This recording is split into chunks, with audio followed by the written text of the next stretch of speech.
You're fired! You're fired! Whoa! You're fired! He built the biggest wrestling empire in history. He decided who became a champion, who got buried, who stayed silent. For 50 years, nobody stopped him. Then one document changed everything.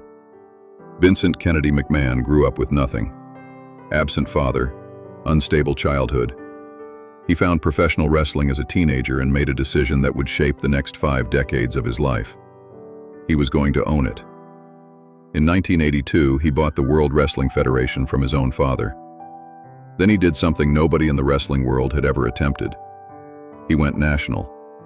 He pulled his product out of its regional territories and put it on television screens across the entire country. He signed the biggest names. He created WrestleMania. He turned a regional sideshow into a global entertainment empire worth billions of dollars. By the late 1980s, there was no one in professional wrestling more powerful than Vince McMahon. Every contract, every storyline, every career, every secret, all of it passed through him, and nothing left without his approval. In 1994, the federal government came for him. Vince McMahon was indicted on charges of distributing anabolic steroids to his wrestlers. The trial pulled back the curtain on what the industry had whispered about for years. A culture of performance enhancement that ran through WWE's locker room. Wrestlers dying young, hearts failing in their 30s and 40s, bodies destroyed decades ahead of schedule. Vince McMahon sat in that courtroom and looked directly at the jury. He was acquitted. The machine kept running. He survived the steroid trial. He survived the Monday Night Wars.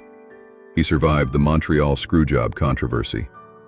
He survived the deaths of wrestlers whose careers were built inside his company.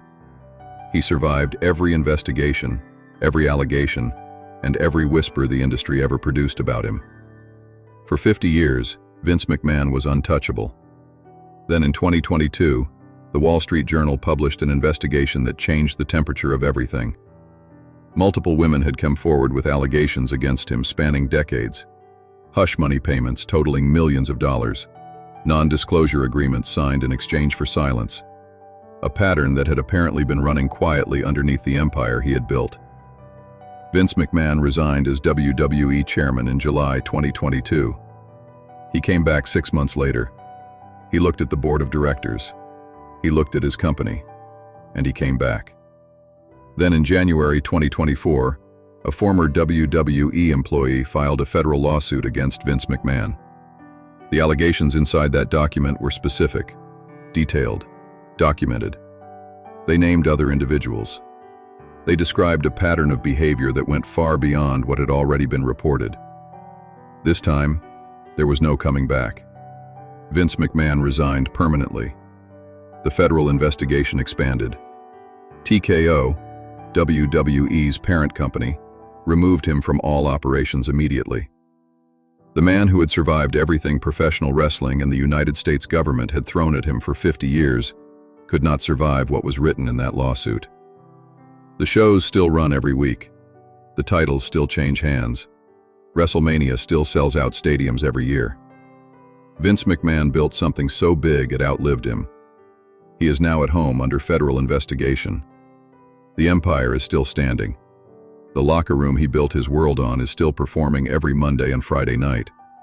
And not one person who worked alongside him for decades, not one, has stood in front of a camera and explained how none of them saw any of this coming. That silence is the most Vince McMahon thing about this entire story.